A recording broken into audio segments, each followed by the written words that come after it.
Welcome sa Tagalog Horoscope, ang iyong gabay sa pang-araw-araw na buhay. Hatid namin ang pinakadetalyadong horoscope na magsisilbing gabay mo sa pera, trabaho, pag-ibig, kalusugan, at swerte. Naway magtagumpay sa buhay ang lahat ng ating tagapakinig at subscribers sa buong mundo.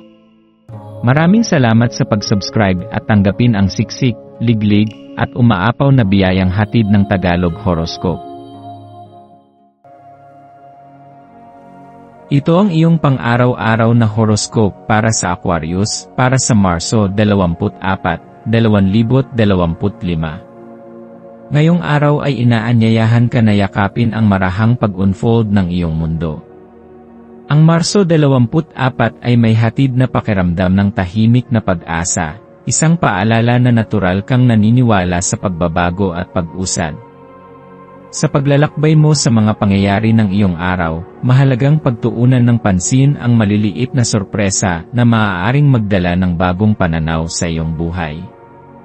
Minsan, ang mga tila pangkaraniwang pangyayari ay siyang may dalang mahalagang aral. Maaaring matagpuan mo ang iyong sarili na humaharap sa isang bagong pagsubok sa araw na ito. Sa halip na mag-alala, ito ay magpapasiklab ng liwanag sa iyong kalooban, na magbibigay sa iyo ng lakas ng loob upang tumugon ng may kumpiyansa at hinahon. Ang hamon na ito ay maaaring mangailangan ng mabilisang desisyon o matatag na paninindigan, ngunit tandaan na likas mong taglay ang kakayahang harapin ito. Sa pamamagitan ng iyong kalmadong pag-isip at mahinahong pagdedesisyon, magagawa mong makahanap ng mga solusyon na hindi lamang praktikal kundi makabuluhan din sa iyong personal na pag-unlad. Habang nararanasan mo ang mga pangyayaring ito, mararamdaman mong tila may nagbubukas na bagong daan ng pagkatuto at kaalaman sa iyong harapan. Ang iyong likas na pagkamausisa ay mas titindi pa, na magtutulak sa iyo upang maghanap ng mga bagong ideya at karanasan. Ito ay maaaring mga hulugan ng pagnanais mong matuto ng bagong kasanayan, tuklasin ang isang larangang matagal mo nang gustong subukan, o makipag-usap sa mga taong may kakaibang pananaw sa buhay.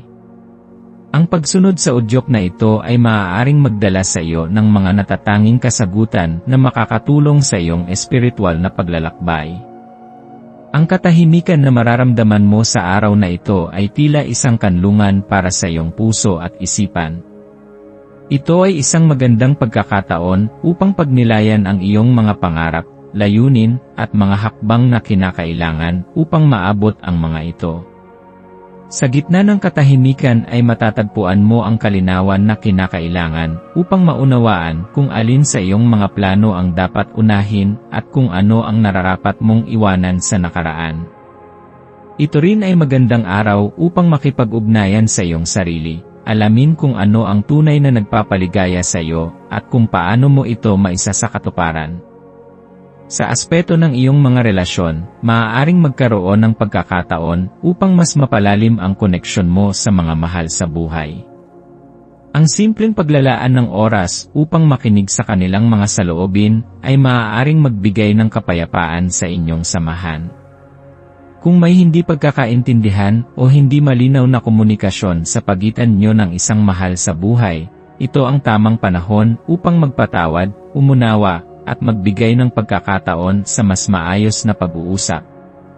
Pagdating sa iyong trabaho o mga gawain, mahalaga na maglaan ng oras upang ayusin ang iyong mga plano.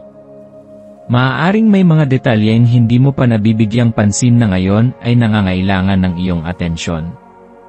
Huwag magmadali sa paggawa ng desisyon, sa halip ay hayaang ang iyong lohikal na pag-isip at masusing pagsusuri ang maging gabay mo.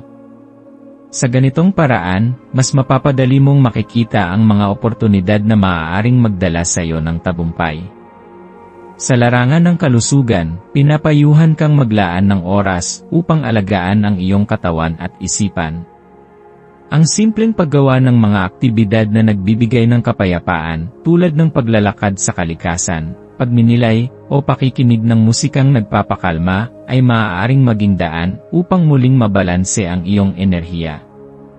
Ang pag-aalaga sa iyong kalusugan ay hindi lamang tungkol sa pisikal na aspeto, kundi pati na rin sa mental at emosyonal na aspeto ng iyong pagkatao. Ang iyong maswerteng kulay para sa araw na ito ay bughaw. Ang kulay na ito ay sumisimbolo ng kapayapaan, katatagan, at mental na linaw. Sa pagsusuot ng bughaw na kasuotan o paggamit ng bagay na may ganitong kulay, mas madali mong makakamit ang balansing emosyon at malinaw na pag-isip. Ang iyong maswerteng mga numero ay 3, 7, at 11. Ang 3 ay sumasagisag sa pagkamalikhain at positibong enerhiya. Ang 7 ay kumakatawan sa espiritualidad at masusing pagninilay, habang ang 11 ay nagdadala ng inspirasyon at mas mataas na antas ng pag-unawa. Subukang gamitin ang mga numerong ito bilang gabay sa iyong mga desisyon upang mapanatili ang balansing enerhiya sa araw na ito. Ang maswerteng gawain para sa araw na ito ay ang paggawa ng isang bagay na nagbibigay sa iyo ng inspirasyon. Maaaring ito ay pagbabasa ng aklat na matagal mo nang nais tapusin, pagsusulat ng iyong mga saloobin sa isang journal, o paglalaan ng oras upang makipag-usap sa isang mahal sa buhay tungkol sa mga bagay na mahalaga sa inyo. Sa pamamagitan ng mga gawain ito, mapapalalim mo ang iyong koneksyon sa iyong sarili, at mas mauunawaan mo kung paano mo magagawang mas positibo at makabuluhan ang iyong paglalakbay sa buhay. Paalala sa araw na ito, mahalaga na huwag mong hayaang lamunin ka ng pag-aalala. Sa halip, gamitin ang iyong mga karanasan bilang pundasyon upang patuloy na lumago at magtagumpay. Sa bawat hamon ay may pagkakataon para sa pagkatuto, at sa bawat pagsubok ay may pagkakataon upang mas mapatatag mo pa ang iyong sarili. Magtiwala ka sa proseso ng iyong paglalakbay at maniwala na ikaw ay patuloy na ginagabayan ng mas mataas na kapangyarihan patungo sa tagumpay. Sa pagtatapos ng araw, pagnilayan ang lahat ng iyong naranasan.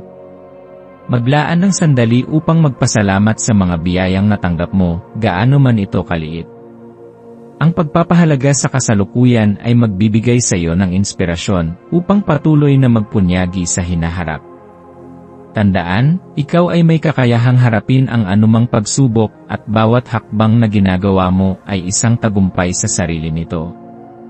Manatili kang bukas sa mga posibilidad, manatiling positibo, at hayaang ang mga biyaya ng araw na ito ay magdala sa iyo ng kagalakan at kapayapaan.